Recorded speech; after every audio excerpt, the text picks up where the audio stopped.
tentang lembaga keuangan bukan bank. Materi ini adalah topik yang sangat menarik karena keberadaannya ada di sekitar kita. Mari kita saksikan. Tapi ingat, sebelumnya jangan lupa untuk subscribe dulu, like, komen, dan share ke sosial media yang kalian punya. Check this out.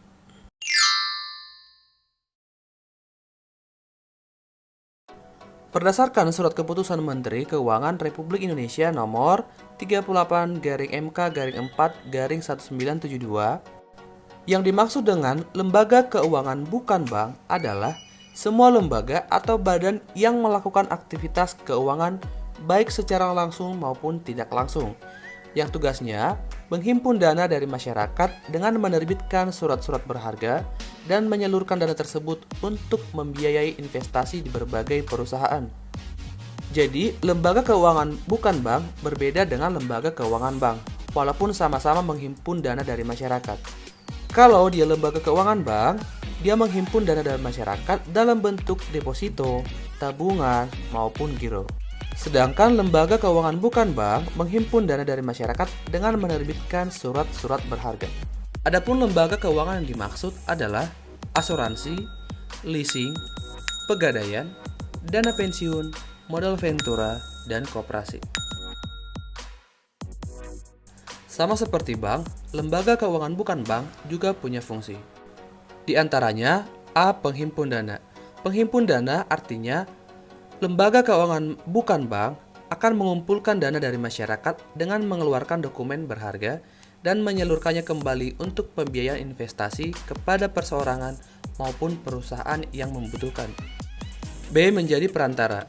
Lembaga keuangan bukan bank berperan menjadi perantara bagi perusahaan-perusahaan di Indonesia serta menjadi badan hukum pemerintah dalam pengadaan kredit di dalam maupun di luar negeri.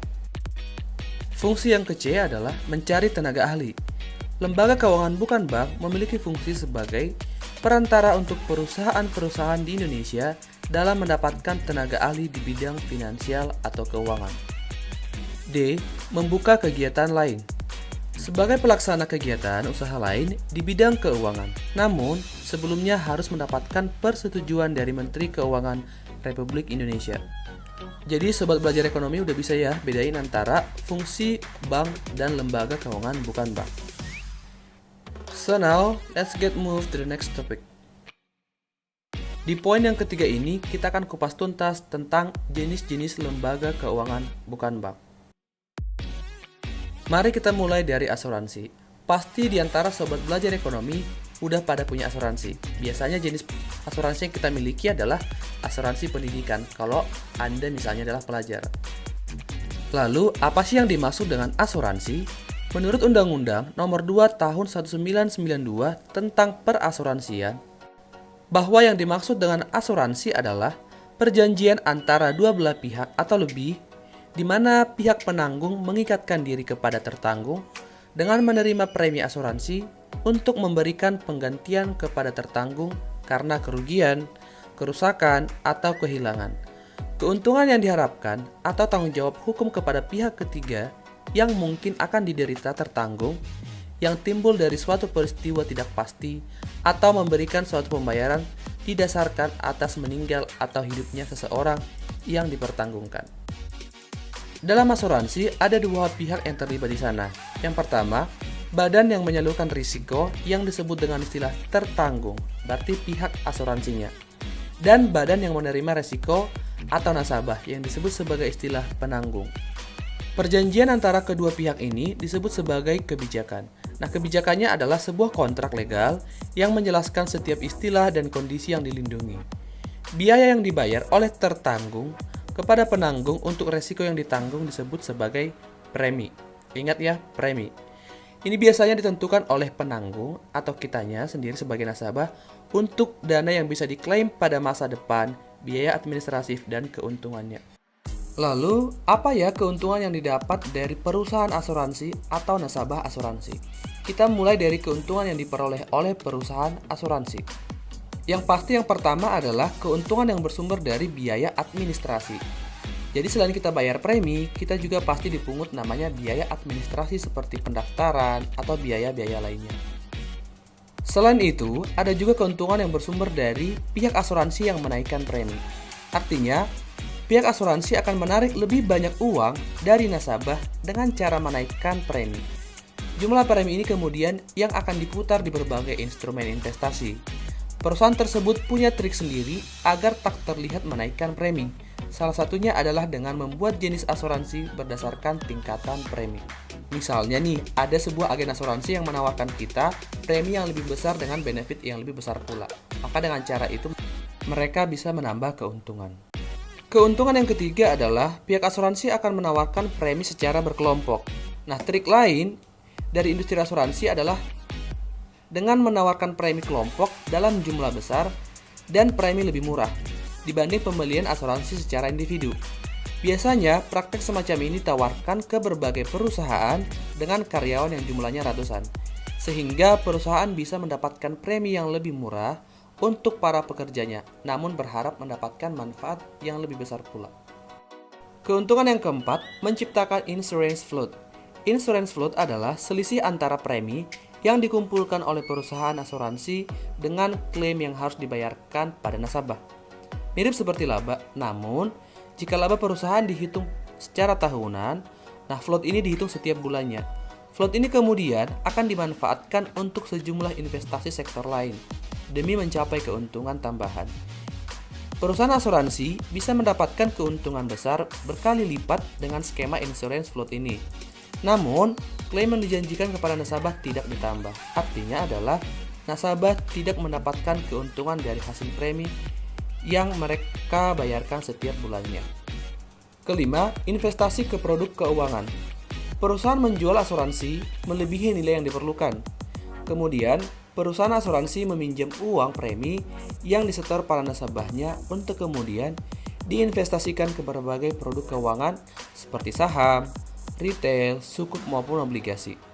Praktik meminjam uang nasabah ini tentu sangat menguntungkan karena perusahaan asuransi dapat menghindari bunga yang bisa diterapkan perbankan kepada para debiturnya.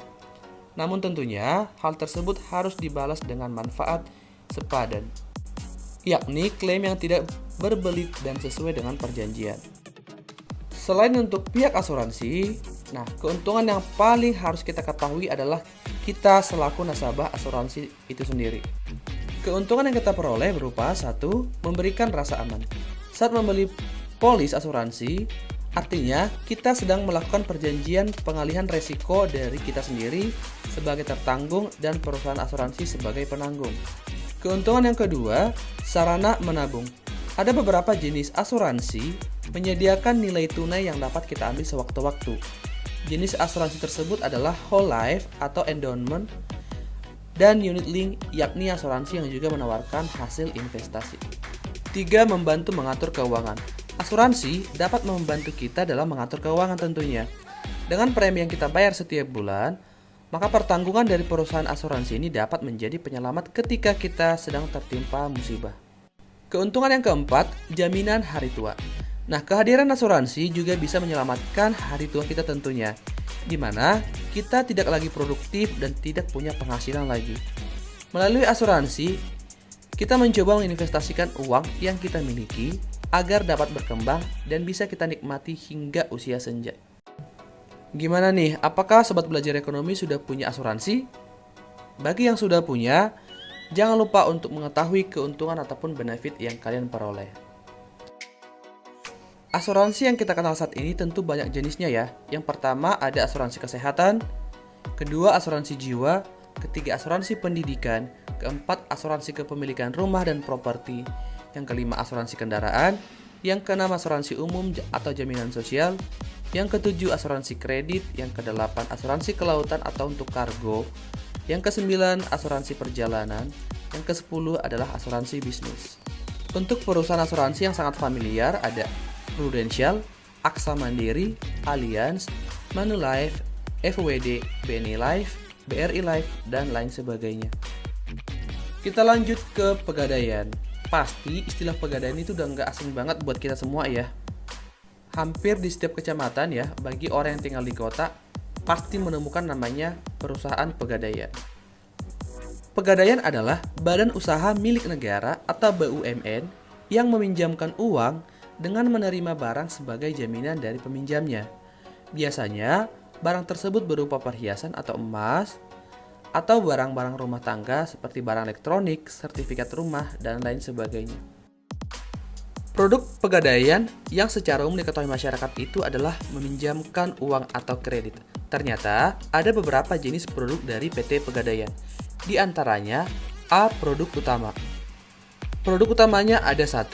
Kredit cepat aman atau KCA. Kredit uang yang diberikan kepada nasabah dengan jaminan HP, kendaraan, laptop, dan lain-lain dengan jumlah pinjaman antara 50.000 sampai dengan 500 juta. Dengan maksimal waktu peminjaman adalah 4 bulan. Produk yang kedua, Krasida. Krasida adalah kredit dengan angsuran bulanan. Ditujukan baik untuk kebutuhan konsumtif maupun kebutuhan produktif. Untuk mendapatkan pinjaman ini, barang yang harus kita gadaikan adalah emas. Nah, jumlah pinjaman yang diberikan bisa sampai 95% dari nilai jaminan yang kita berikan. Untuk nominal, jenis pinjaman Krasida ini adalah kisaran antara 1 juta sampai dengan 250 juta. Dengan jangka waktu pinjaman yang fleksibel, ada 6 bulan, 12 bulan, 24 bulan, dan 36 bulan. Produk yang ketiga ada Kreasi. Kreasi adalah kredit yang ditujukan pada UMKM untuk tujuan pengembangan usaha mereka. Kreasi ini menggunakan sistem fidusia yang artinya jaminan yang harus diberikan itu adalah BPKB kendaraan. Jadi, kendaraan nasabah bisa digunakan untuk logistik usaha mereka. Jumlah pinjaman ini dimulai dari 1 juta rupiah sampai unlimited ya. Dengan jangka waktu pinjaman yang fleksibel 12, 18, 24, 36, dan 48 bulan. Proses kredit Kreasi ini juga sangat mudah nih teman-teman. Hanya membutuhkan 3 hari saja, lalu dana akan langsung cair. Wah, menarik banget ya. Kita lanjut ke produk yang keempat. Ada Gadai Efek. Gadai Efek adalah produk dari Pegadaian yang menggunakan saham dan atau obligasi sebagai jaminannya. Untuk Gadai Efek, jangka waktu pinjamannya adalah 90 hari dengan nilai pinjaman mulai dari 5 juta rupiah sampai dengan 20 miliar. Saham dan obligasi yang dijadikan agunan atau jaminan adalah scriptless atau tanpa warkat yang telah tercatat dan diperdagangkan di Bursa Efek Indonesia atau Indonesian Stock Exchange. Selain produk utama tadi, ada juga produk Pegadaian berupa investasi emas. Yang pertama yang bisa kita investasikan adalah Mulia. Mulia dalam Pegadaian merupakan layanan penjualan emas batangan secara tunai ataupun kredit. Jadi kalau kita pengen beli emas antam misalnya, kita bisa belinya di Pegadaian dengan nama produk Mulia. Selain pembelian emas, ada juga tabungan emas, tapi nggak punya dana tunai. Nah, tabungan emas ini biaya administrasinya yang ringan, minimal juga proses pembelian yang mudah. Kita bisa yang ketiga adalah konsiansi emas. Konsiansi emas adalah jual titip emas logam mulia di Pegadaian dengan jumlah minimal 5 gram. Nah, keuntungan hasil penjualan akan diberikan kepada nasabah. Jadi singkatnya adalah kita nitip ke Pegadaian untuk mereka menjualkan emas itu. Kalau udah laku berarti kita dapat nanti keuntungannya. Setiap lembaga keuangan pasti punya manfaat ya teman-teman. Nah, untuk nasabah, manfaat Pegadaian itu ada 1. Ketersediaan dana dengan prosedur yang relatif lebih sederhana dan dalam waktu yang lebih cepat, terutama apabila dibandingkan dengan kredit perbankan yang mungkin lebih ribet dalam hal administratifnya. Manfaat yang kedua bagi kita selaku nasabah, penaksiran nilai suatu barang bergerak dari pihak atau institusi yang telah berpengalaman dan dapat dipercaya. Yang ketiga, penitipan suatu barang bergerak pada tempat yang aman dan dapat dipercaya. Sedangkan untuk manfaat bagi perusahaan Pegadaian diantaranya 1. Penghasilan yang bersumber dari sewa modal yang dibayarkan oleh peminjam dana. 2. Penghasilan yang bersumber dari ongkos yang dibayarkan oleh nasabah itu memperoleh jasa tertentu dari Perum Pegadaian atau sekarang kita sebut dengan istilah PT Pegadaian. Manfaat yang terakhir berdasarkan pelaksanaan misi Pegadaian sebagai laba yang diperoleh badan usaha milik negara yang bergerak dalam bidang pembiayaan itu berupa pemberian bantuan kepada masyarakat 55% yang memerlukan dana dengan umum 20% yang relatif tujuan 5% dan dana sosial 20%. Gimana nih sobat belajar ekonomi? Tertarik untuk membeli salah satu produk dari Pegadaian? Untuk tujuan investasi saya sangat sarankan sih Pegadaian. Contohnya adalah tabungan emas. Now let's get move to leasing atau lembaga pembiayaan. Leasing adalah suatu perjanjian antara pemilik leasing atau pemilik dana atau lessor dan nasabah atau les. Nah, pihak lessor yang menyediakan barang yang akan digunakan oleh lessee sebagai milik modal. Kemudian, imbalan untuk lessor berupa bayaran sewa oleh lessee dalam waktu tertentu. Misalnya kalau kita butuh mesin kan gitu ya, maka kita akan membeli dari perusahaan yang mana pihak leasing nanti akan membantu kita dalam penyediaan modal tersebut. Untuk pembayarannya sendiri, mereka pihak leasing akan bayarkan ke perusahaan, kemudian kita akan bayar secara cicil kepada perusahaan leasing.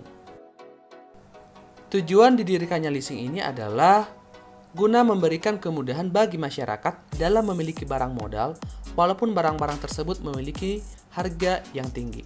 Selain itu, perusahaan leasing yang menjalankan bisnis ini tentunya akan mendapatkan keuntungan dari bunga kredit.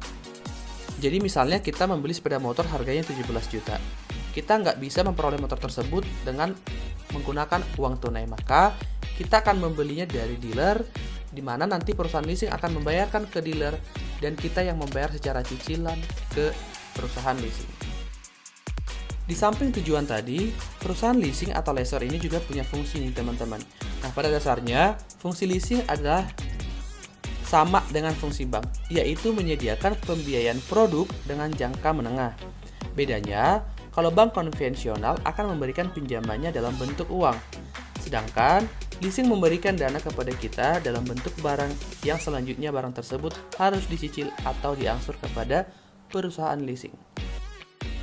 Di Indonesia sendiri, ada beberapa jenis perusahaan leasing, diantaranya PT BCA Finance, PT Adira Dinamika Multi Finance, ada PT Federal Indonesia Finance atau FDF, ada PT Auto Multi Arta, ada PT Astra Credit Companies, ada PT Summit Auto Finance, PT Busan Auto Finance atau BAF, ada PT Wahana Auto Mitra Multiarta atau WAM Finance.